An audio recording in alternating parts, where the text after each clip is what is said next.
Assalamualaikum warahmatullahi wabarakatuh. Teman-teman semuanya, apa kabar? Semoga senantiasa dalam kebaikan dan keberkahan Allah Subhanahu wa taala. Alhamdulillah, kita bertemu kembali dalam sharing sirah, mendalami kisah, mengambil hikmah. Mari kita lanjutkan bahasan kita di tahun ke-5 Hijriah, di mana di bulan Syawal ada pasukan Ahzab, pasukan sekutu, pasukan Ittihad, ya, yang mereka antara orang-orang kafir Quraisy, kemudian suku Ghatafan, ya. Kafir Quraisy 4.000 pasukan, suku Ghatafan 6.000 pasukan, ada 10.000 pasukan, dan kemudian mereka berkolaborasi dengan Yahudi, Bani Nadir yang terusir tadi, dan juga Bani Quraidah. Maka teman-teman yang dirahmati Allah Subhanahu wa taala, ya, apa yang terjadi, ya? Rasulullah SAW ketika mendengarkan informasi ini, segera beliau kemudian bermusyawarah dengan para sahabatnya, dan kemudian berbagai macam usulan sudah disampaikan kepada Nabi. Salah satu usulan yang kemudian menjadi cemerlang dan diterima oleh Nabi SAW adalah usulan dari sahabat Salman Al-Farisi, seorang sahabat dari Persia. Kata beliau, wahai Nabi, kami biasanya dahulu di Persia, kalau terjadi peristiwa seperti ini, maka kami membuat yang namanya khandak. Bahasa Persianya parit. Kalau bahasa Arab kan ukhdud, ya, ashabul ukhdud kita tahu. Jadi khandak ini literal atau satu bahasa serapan dari Persia. Kami membuat khandak, membuat parit, ya. Maka kemudian bagaimana dijelaskan oleh sahabat Salman Al-Farisi, ya. Parit ini dibuat jaraknya, ya, lebar di mana kuda kalau melompat pasti jatuh ke dalamnya, ya. Terus dalamnya seberapa lama? Dalamnya adalah ketika kuda masuk ke dalam, maka dia sudah tidak bisa kembali lagi, ya. Maka kemudian berarti berapa kira-kira, ya? Usulan sahabat Salman Al-Farisi ini kemudian diterima oleh Nabi Shallallahu Alaihi Wasallam. Ini menggambarkan dan memberikan pelajaran kepada kita bahwa musyawarah, ya, yang merupakan salah satu dari prinsip ajaran Islam. Apalagi untuk urusan-urusan masalah muamalah, untuk masalah termasuk pada urusan strategi perang dan sebagainya, Rasulullah SAW paling banyak melakukan musyawarah bersama dengan para sahabatnya, dan itu tentu kemudian menjadi salah satu dari sunnah Nabi yang harus kita pegangi, sekaligus menjadi salah satu prinsip dari ajaran agama ini. Untuk berbagai macam urusan kita, urusan kaum muslimin, maka kemudian lakukan musyawarah, wasyawirhum fil amri wa amruhum syura bainahum. Dan luar biasa hasil dari surah ketika kemudian sudah ditetapkan, maka hasil dari musyawarah inilah yang kemudian dipegangi dan dilaksanakan. Diterimanya usul Salman Al-Farisi untuk membuat khandak, untuk membuat parit tersebut, maka kemudian diperintahkan oleh Nabi SAW bersama dengan seluruh kaum muslimin pada waktu itu, ya, yang bisa, yang mampu, kecuali yang sakit, yang tua, anak-anak dan sebagainya, diperintahkan oleh Nabi SAW untuk membuat parit. Berapa lebarnya, panjangnya, ya? Di dalam sejarah disebutkan lebarnya sekitar 9 hasta, ya, berarti kurang lebih 4,5 sampai 5 meter, ya. Ya, kira-kira kuda jatuh, begitu kan, kalau lompat. Kemudian dalamnya, ya, dalamnya tadi sekitar 7 hasta, ya, berarti antara 3,5 meter, ya. Kemudian panjangnya, berapa panjang itu, ya? Panjangnya adalah 6.000 disebutkan, ya. Ada yang menyebutkan 5.000 hasta, berarti sekitar 2,500 kilometer, ya. 2,5 kilo, betul ya, 2,5 kilo, ya.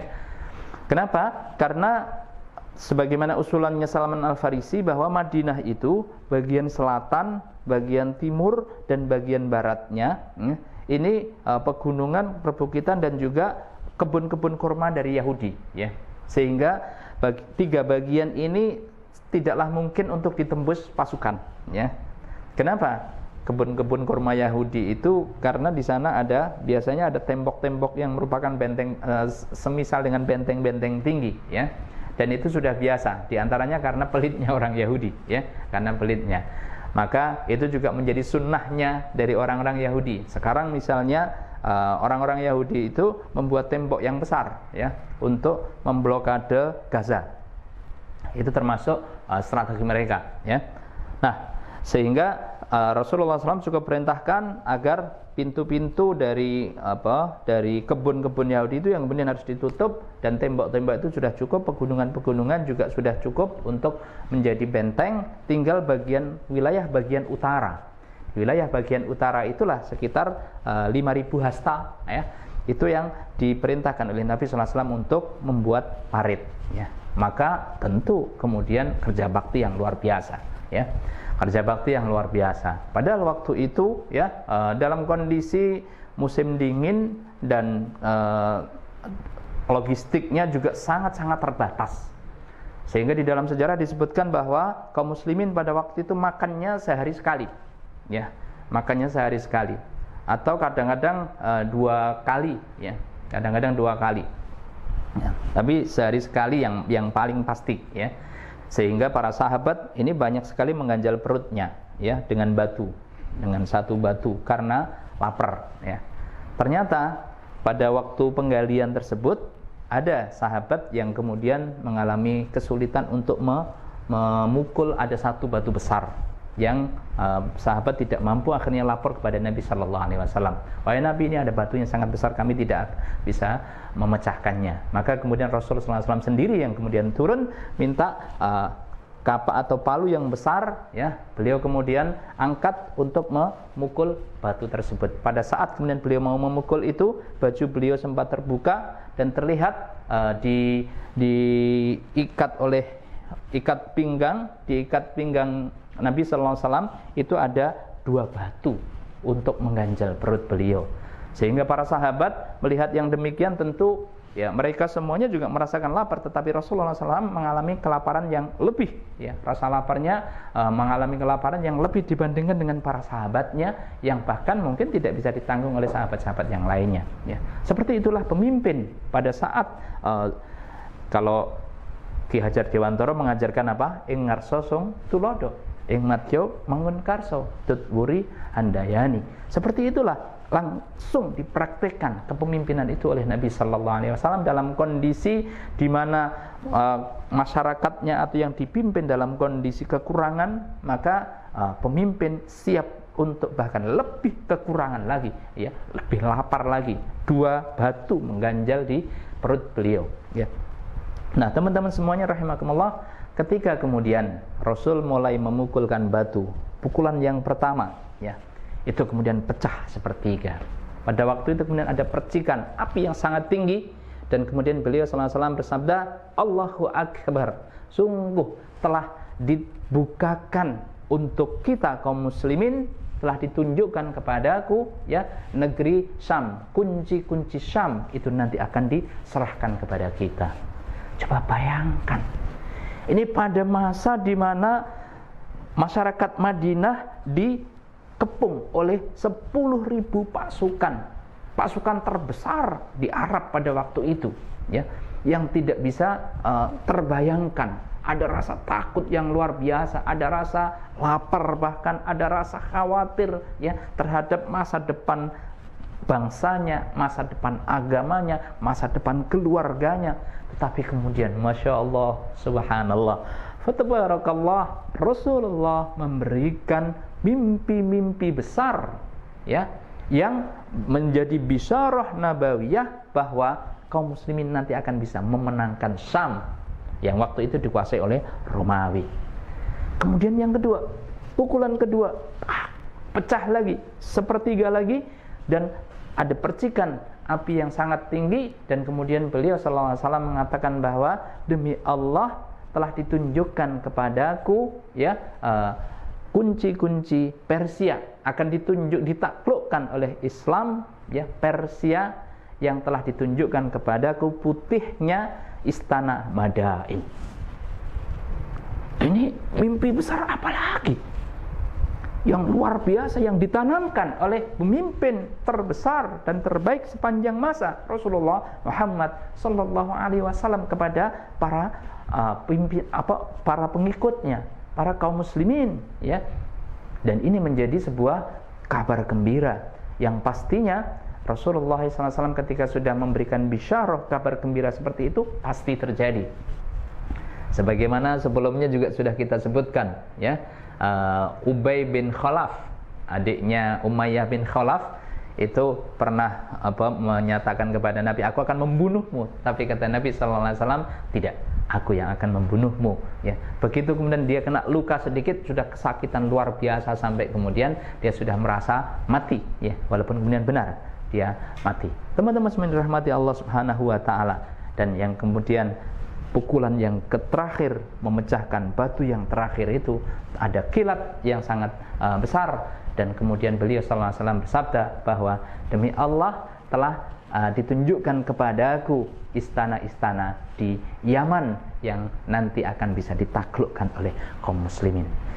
Teman-teman semuanya yang dirahmati Allah Ta'ala, dalam kondisi tertekan, dalam kondisi mungkin seperti sekarang wabah, pandemi, dalam kondisi terpuruk, ketika kita punya iman, ketika kita punya keyakinan kepada Allah Subhanahu Wa Ta'ala, sebesar apapun problem dan masalah selalu diajarkan oleh Nabi Sallallahu Alaihi Wasallam, tidak ada kondisi yang lebih besar kesulitannya dibandingkan dengan kondisi yang luar biasa di dalam persiapan perang Ahzab atau perang Khandaq kaum muslimin pada waktu itu.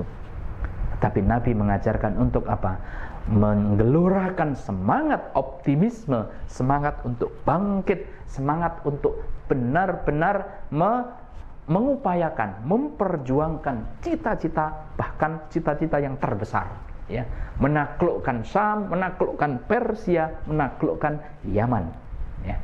Berarti cita-cita besar kita justru kemudian harus kita tancap kuatkan, kita gelorakan ketika kita mengalami kondisi, apakah itu wabah, apakah itu berbagai macam mungkin kerugian, mungkin juga problem masalah yang melilit kehidupan kita, maka sesungguhnya itu mengingatkan kepada kita akan peristiwa perang Khandaq yang diajarkan oleh Nabi Sallallahu Alaihi Wasallam. Teman-teman semuanya dirahmati Allah Subhanahu Wa Taala, dalam kondisi yang seperti itu Rasulullah Sallallahu Alaihi Wasallam terus, ya, mengajak kaum muslimin untuk menyelesaikan pembuatan parit tersebut. Lantas kemudian dalam kondisi di mana terlihat ada ganjalan dua batu di perut Nabi Sallallahu Alaihi Wasallam, ada sahabat yang namanya Jabir bin Abdullah yang sangat kasihan kepada Nabi Sallallahu Alaihi Wasallam, sehingga kemudian beliau berbisik kepada Nabi.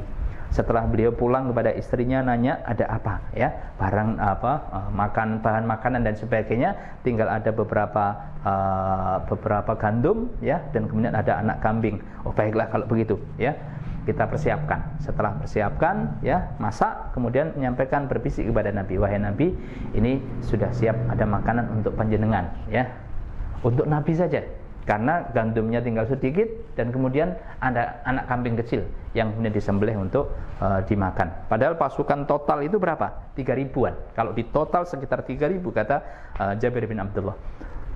Setelah beliau berbisik kepada Nabi SAW, lantas kemudian Rasulullah kemudian bangkit, ya, dan menyatakan, wahai semua kaum muslimin, ya, Jabir akan memberikan hidangan kepada kita semuanya. Mari kita ke rumah Jabir. Teman-teman semuanya coba bayangkan, berapa tadi yang dimasak?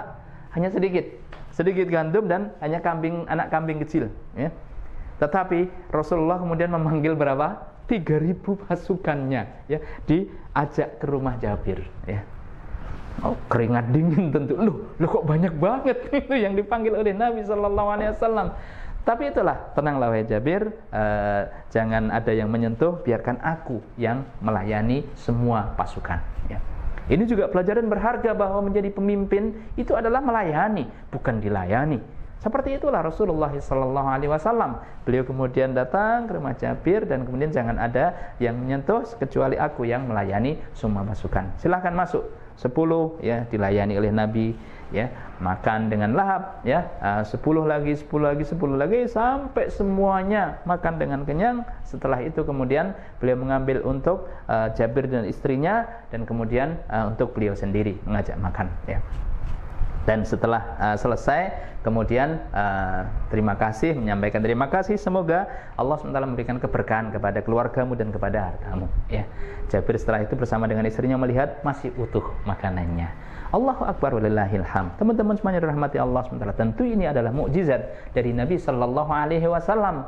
Namun kalau ada teman-teman mungkin yang menjadi bendahara di sebuah lembaga, ya mohon maaf ya, jangan kemudian bergaya kayak Nabi Sallallahu Alaihi Wasallam ya.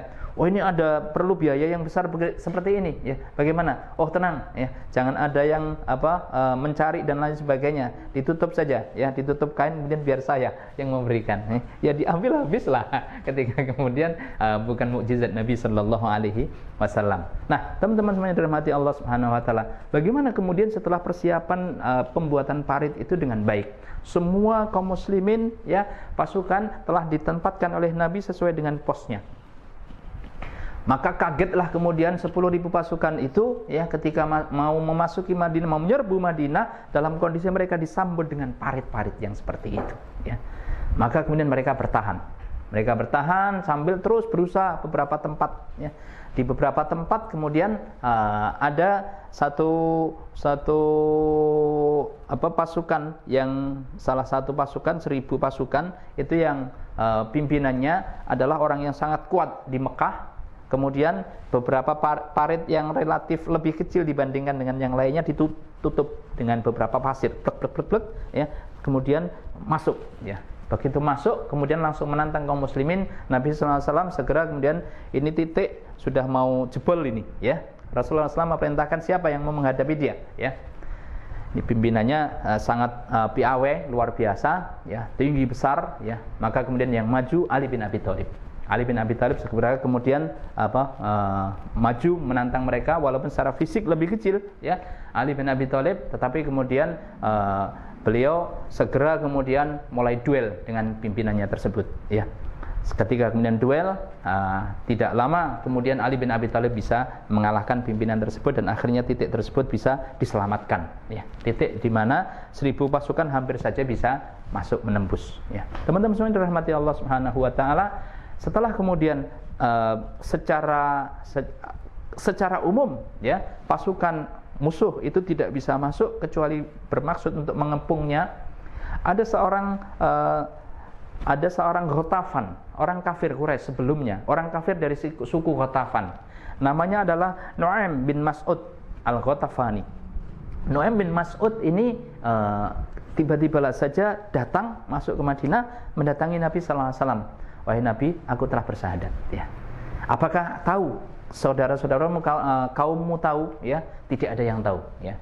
Oke, kalau begitu tetaplah engkau seperti itu ya. Kemudian lakukan apa yang bisa engkau lakukan. Maka setelah kemudian diberikan wewenang oleh Nabi sallallahu alaihi wasallam untuk melakukan, si Nu'aim bin Mas'ud ini kemudian dia melakukan provokasi. Kepada siapa? Kepada Bani Nadir dan Bani Quraidah. Wahai Bani Quraidah, diprovokasi, kalau orang-orang Quraisy ini sudah malas untuk berhubungan dengan engkau ya. Diprovokasi, maka kemudian berhasil ya, orang-orang Yahudi dari Bani Nadir dan Quraidah ini ya. Setelah itu kemudian beliau datang kepada Quraisy, kepada orang-orang Quraisy, kepada Abu Sufyan ya. Si Nu'aim bin Mas'ud juga memprovokasi. Orang-orang Yahudi sudah enggan bekerja sama dengan ini dan bekerja sama dengan Quraisy ya, dengan kalian, dan mereka minta jaminan ya para pemimpin Quraisy untuk diserahkan kepada Muhammad ya. Diprovokasi juga suku Ghatafan ya. Ketiga-tiganya diprovokasi dan mereka berhasil untuk diprovokasi hingga akhirnya satu dengan yang lainnya saling curiga ya. Dalam kecurigaan yang luar biasa itulah maka kemudian mereka mencoba melakukan klarifikasi dan ternyata benar ya, karena masing-masing sudah terprovokasi oleh Nu'aim bin Mas'ud ini. Maka kemudian ketika orang-orang Quraisy minta komunikasi dengan orang Yahudi sudah malas ya, tidak mau dengan seksama seperti janjinya. Maka wah, benar ini berarti yang dikatakan Nu'aim bin Mas'ud ya. Maka kemudian Abu Sufyan sudah mulai jengah, dan kemudian pada waktu itu ya ada peristiwa yang luar biasa ya. Abu Sufyan mencoba mengajak bermusyawarah, berunding di malam hari. Rasulullah SAW pada malam itu kemudian menyebutkan kepada para sahabatnya, wahai para sahabat, biasanya ya dalam kondisi seperti ini musuh ini akan merencanakan sesuatu. Hendaklah ada di antara kalian yang mau menyusup ke musuh ya untuk mendapatkan informasi ya. Biasanya ketika Rasul menyatakan demikian berlomba-lomba, tapi para sahabat pada waktu itu tidak ada ya, tidak ada. Sampai 2 kali, 3 kali beliau ulangi tidak ada karena kondisinya yang sangat dingin, lapar dan seterusnya ya, mencekam luar biasa. Sampai kemudian Rasulullah SAW mendekati Hudzaifah dan mengatakan, "Kum ya Hudzaifah." Ya, berangkatlah wahai Hudzaifah. Hudzaifah kemudian melaksanakan tugas itu dan kemudian masuk ke pasukan musuh. Pada waktu itu kata Hudzaifah bin Yaman, seandainya saja Rasulullah tidak memesankan kepadaku hanya untuk mengambil informasi, tidak boleh membunuh dan sebagainya, dan kemudian kembali menyampaikan informasi ya, Abu Sufyan itu dalam jangkauan tombakku ya, saya akan bisa segera saja membunuhnya. Tetapi kemudian ya sudah, karena tugasnya seperti itu. Waktu seperti itu Abu Sufyan mengatakan, biasanya di malam seperti ini gelap gulita dan seterusnya ya, ini biasanya ada pasukan musuh yang menyusup dan sebagainya ya. Cobalah satu di antara kalian itu saling bertanya kepada orang-orang sekitarnya. Hudzaifah sudah deg-degan, waduh ini bisa diketahui, tetapi kemudian beliau sangat cerdas, segera kemudian bertanya kepada kiri dan kanannya, siapa anda, dari mana, anda dari mana, dan seterusnya ya. Dia mendahului bertanya dan mengajak berbicara. Oke, teman berarti kita ya, dan seterusnya. Nah, teman-teman semuanya rahimakumullah, Hudzaifah bin Yaman berhasil mendapatkan informasi bahwa pasukan musuh Abu Sufyan sebagaimana disebutkan oleh Allah Subhanahu wa taala di ayat 9 ya dari surat Al-Ahzab, ya ayyuhalladzina amanu dzkuru nikmatallahi 'alaikum idz ja'atkum junudun fa arsalna 'alaihim rihan wa junudan lam taruha. Allah kemudian kirimkan angin yang memporak-porandakan kemah-kemah mereka ya, makanan-makanan logistik mereka dan peralatan-peralatan perang mereka. Dikirimkan angin yang menghancur leburkan berbagai macam tenda dan juga peralatan-peralatan mereka, sekaligus ya Allah kirimkan pasukan yang tidak terlihat, pasukan malaikat yang kemudian salah satu pasukannya adalah masuk Islamnya Nu'aim bin Mas'ud yang kemudian melakukan provokasi terhadap mereka, sekutu-sekutu mereka, hingga akhirnya satu dengan yang lainnya saling mencurigai. Akhirnya Abu Sufyan pulang tanpa hasil. Dan teman-teman semuanya rahimakumullah, sebagai penutup dalam bahasan kita pada kesempatan kali ini, pasca kalahnya pasukan Ahzab, pasukan sekutu yang melawan kaum muslimin, pulang ya, sepulang itu Rasulullah SAW menyebutkan bahwa di tahun ini demi Allah mereka tidak akan menyerang lagi, dan kalianlah, kita semuanya yang sebaliknya akan menyerang mereka. Tahun kelima Hijriah menjadi momentum yang sangat istimewa kemenangan gilang gemilang kaum muslimin dalam perang Ahzab, dan ini akan menjadi momentum kemenangan demi kemenangan di tahun-tahun berikutnya. Tetaplah dalam sharing sirah, mendalami kisah, mengambil hikmah. Terima kasih. Assalamualaikum warahmatullahi wabarakatuh.